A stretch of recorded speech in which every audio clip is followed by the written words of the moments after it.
The StarCraft incident. The air in the internet cafe in Daegu, South Korea, smelled like stale ramen, unwashed bodies, and the industrial sweetness of cheap energy drinks. It was August 5th, 2005, and 28-year-old Lee Sunop was already a tragic martyr in the making, hunkered down for what he hoped would be a glorious 50-hour session of StarCraft. 50 hours of hyper-focused clicking and keyboard abuse in pursuit of digital dominance. He'd checked in, bought a soda, and basically never left the chair. Day 1 melted into Day 2, and still, he clicked. His eyes were reduced to bloodshot dry pinpricks, glazed over from the fluorescent tube light reflecting off the monitor. His posture had long since sagged into a permanent question mark, the human body adapting rapidly to its new role as a meat bag, supporting a clicking mechanism. The cafe manager, probably smelling the physiological breakdown happening inches away, urged him to stop. Lee shook his head, already queuing up another match, because of course, the game must go on. The third morning arrived,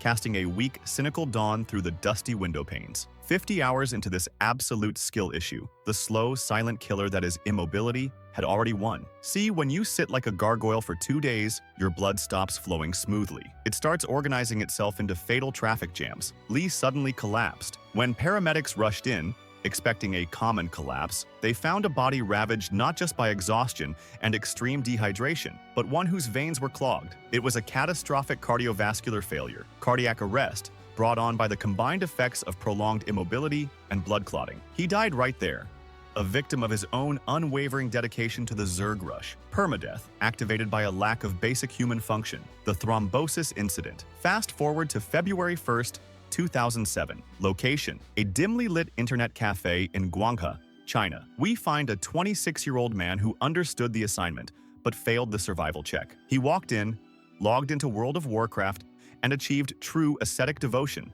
dedicating 3 straight days to the grind. Forget meditation or fasting. This man's spiritual quest involved instant noodles, brief toilet breaks, and the relentless glow of the monitor. Witnesses said he barely spoke, his voice reserved only for raid commands or complaining about DPS. The environment was a petri dish of human neglect, the sticky residue of spilled sugary drinks, the deep, warm smell of concentrated sweat, and the faint, buzzing white noise of 100 cooling fans trying desperately to keep the hardware, if not the humans, alive. For 3 days, the body tried to signal its demise. The lack of movement meant the deep veins in his legs were silently manufacturing a biological weapon, vast, lethal blood clots. His systems, choked by chronic fatigue and severe dehydration, were shutting down. On the third morning around 10 a.m., his movement slowed. He slumped forward onto the desk, his head resting gently against the sticky keyboard. Other patrons, true believers in the grind, initially assumed he had merely fallen asleep, achieving the highest state of AFK.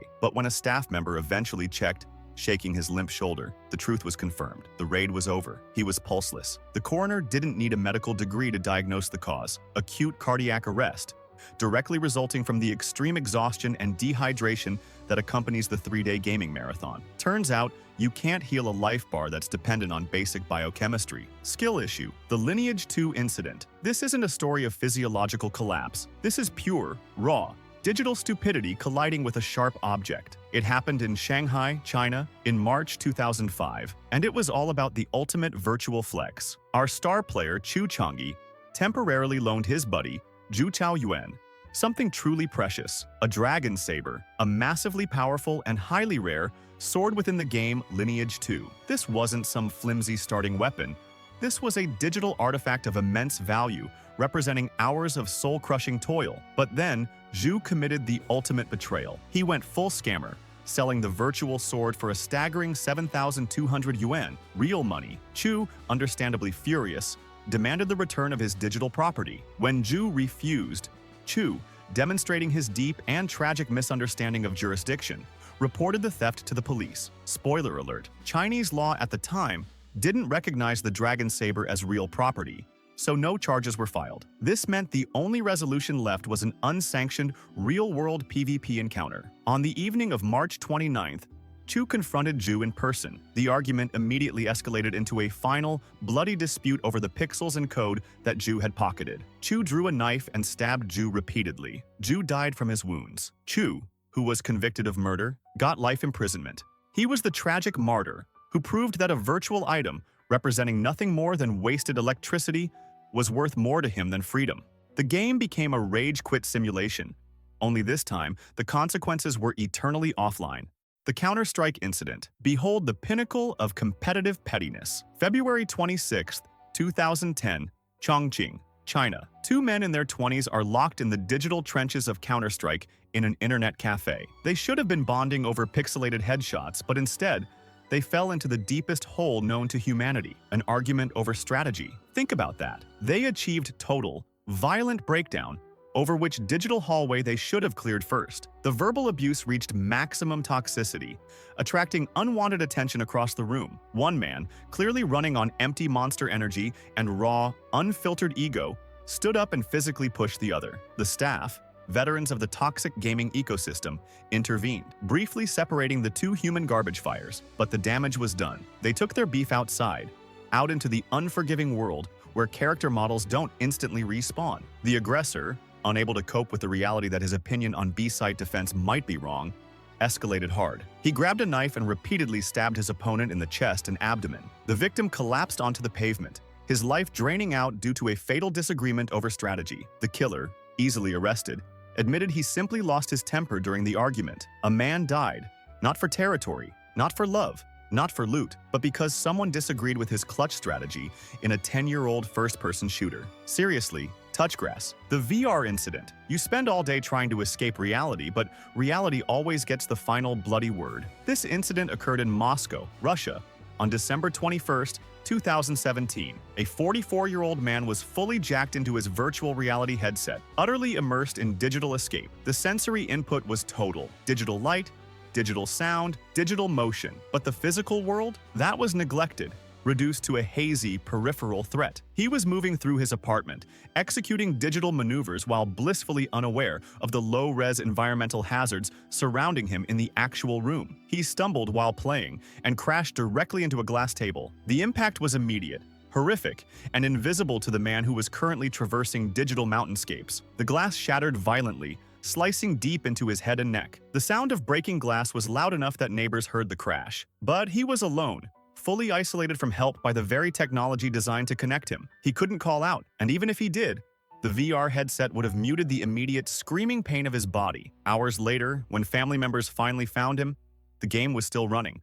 But the body had completed its catastrophic internal process. He had bled to death from the severe wounds sustained in the most pointless battle of his life, the fight against furniture. It was a pioneer death, one of the first recorded fatalities linked directly to the use of a VR headset. He escaped reality, only to have reality brutally murder him. The Swatting incident. The ultimate Call of Duty griefing ended in the ultimate tragedy of human stupidity. December 28th, 2017. Two players were locked in an online argument over a measly $150 wagered match. Pocket change, yet enough to trigger a chain reaction of fatal choices. One player, Casey Viner, asked Tyler Barreras to swat his opponent. Swatting, for the uninitiated, is when a sociopath dials 911 and reports a fake, extreme emergency, like a hostage situation, at a victim's address, ensuring armed police descend with maximum force. Barreras, a top-tier digital terrorist, made the call, reporting a fake hostage crisis in Wichita, Kansas. But Barreras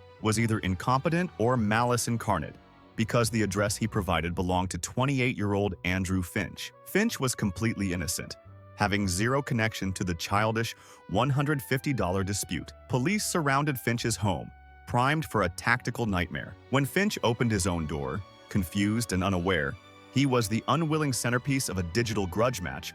Officers ordered him to raise his hands. He moved slightly, a natural human reaction to confusion, and an officer fired a single shot. Finch was killed instantly, on his own doorstep, in front of his family, by a bullet fired over a video game wager. Barreras, the caller, was sentenced to 20 years in prison. Finch didn't even get the courtesy of a rage quit. He was collateral damage in a toxic internet feud, a civilian casualty in a war fought over nothing. So there you have it, the price of poor life choices, lack of hydration, and competitive ego. We talk about permadeath in games, but these are the true consequences of failing to hit the escape button. If you're playing a game so intense you forget to drink water for 3 days, or so toxic you're willing to murder someone over digital goods, maybe, just maybe, it's time to take 5. Seriously, the moral of the story is simple. Save the drama for the digital realm. Your life doesn't come with a respawn timer, and your digital sword is definitely not worth a life sentence. Now log off, open a window, and for the love of all that is holy, touch grass. Hit subscribe, hit like, and drop a comment below letting us know which tragedy made you feel the most vindicated about being a casual gamer. See you next time.